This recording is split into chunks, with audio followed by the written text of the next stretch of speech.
So SWAT is a perk that I've debated being fairly overpowered when compared to its other perks. You can convert armor into health, giving you a total HP of up to 250, you can start with a second pistol and bump that base damage up by 50%, and finally you're given a starter weapon that can last you pretty much the entire game at just its base tier. But what if we got it to tier 5? Well, that's what I'm here to show you today, as today we'll be looking at the MP7 for SWAT. So as I mentioned before, the MP7 is a tier 1 starter weapon for both SWAT and survivalists. And as an extra fun fact, this weapon used to be a weapon designed for the medic back in the first killing floor, so as you can see it's been repurposed with an added suppressor and given a new home. Honestly though, I wouldn't mind seeing this come back as a medic weapon in the future. I'm not a massive fan of sci-fi weapons, so something a bit more modern and down to earth would be a bit more suiting for the medic, I think. But enough about the medic, let's actually dig into the stats of the MP7. So to start off with, the base damage of the MP7 is just a measly 16 per shot. However, not to worry, overall the magazine size is around 30, so you're looking at a fair amount of damage. Also, with it being 30, the total ammo at base is about 360, so there is actually a fair amount of bullets to share. Now you might think all of this seems pretty low, and to be honest, the stats for this are fairly low as it is, but with the MP7 being a high fire rate weapon, you're actually going to do a lot more damage than you think. And also with SWAT, it's mainly aimed at cannon fodder, but you can use these kind of weapons at the base tier just to get rid of pretty much anything. And again, you don't actually have to spray and pray with this weapon, you can change it to single fire or burst fire depending on what you want to call it, and then just tamp. You can pretty much, even on Hell on Earth, get a one-shot headshot at the base tier. But of course, with this kind of video, we're actually looking at how good it is when it goes to tier 5. So with that in mind, let's retrace our stats a second and go through all the tiers. When looking at the damage though, the tiers actually seem to buff the MP7 a fair bit, especially when compared to others. It tends to sit roughly on the better side of the middle. So as I mentioned a second ago, tier 1 starts off at 16 damage per shot.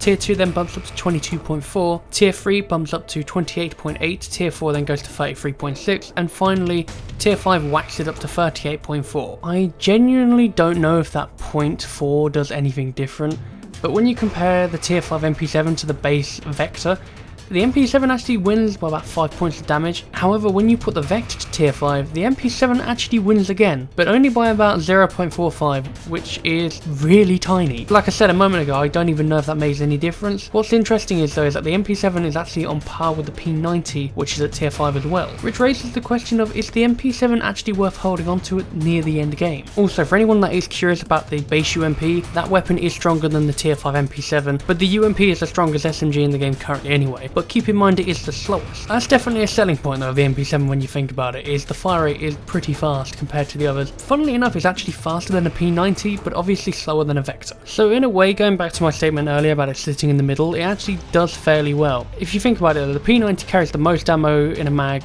and costs the most to refill, while the MP7 however costs less to refill and you start with it from the start of the game. However, with upgrading it, of course, it does end up costing more. And these are all little things that you should really keep in mind, especially when I ask the next 4 questions, which yes, I will never stop asking until this series is over. With the first question being, how effective is the MP7 against your basic Zeds? So one thing to confirm straight off the bat is the SWAT in general is already really effective against basic Zeds, as that's what it was designed for. Even at tier 1, the MP7 will have no trouble clearing through your basic Zeds, clots and gore fast, as the enemy's base HP is pretty average when it comes to Hell on Earth. This being said, though, having a gun at tier 5 only just really benefits from the stronger group of Zeds, with Gore Fiends and Zyrens still taking a couple of shots to the head, but you can just swipe through them really quick. But just keep in mind though, the SWAT was designed for basic Zeds and to be fast. The MP7 just benefits from that because it's a fast rate weapon. But from here, this is where you get a better idea of the benefits from using the MP7 at tier 5, especially when it comes to EDARs. You'll normally be using up half your magazine depending on where you're aiming. Like I said before though, just ignore the head completely. They're robots, they still work without heads. To give you a better idea of where to aim though, aim for the chest, because there's a little light there, and if you aim for that is basically their most sensitive point. Moving on from EDARs though, the next question is regarding the effectiveness of the MP7 against Serakes and Fleshpounds. Just like the Pro, you're probably going to be using about half your magazine to kill one of them. However, with SWAT, there is actually a neat little trick you can pull off. When I say trick, I mean tactic.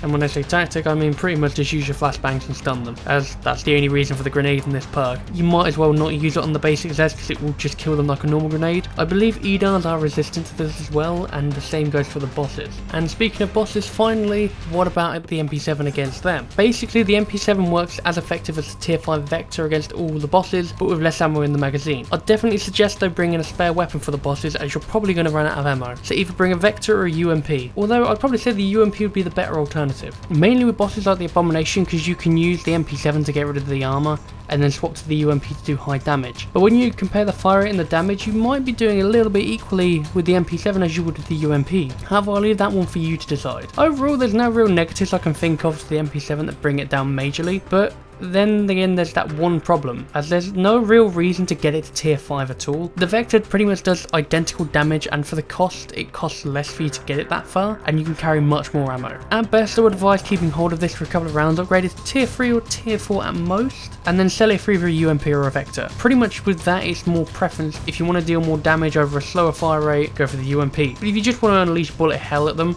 go for the Vector. As always though, if there is something I've missed, leave a comment below, and if you think either my voice or my views are stupid, feel free to leave that as well.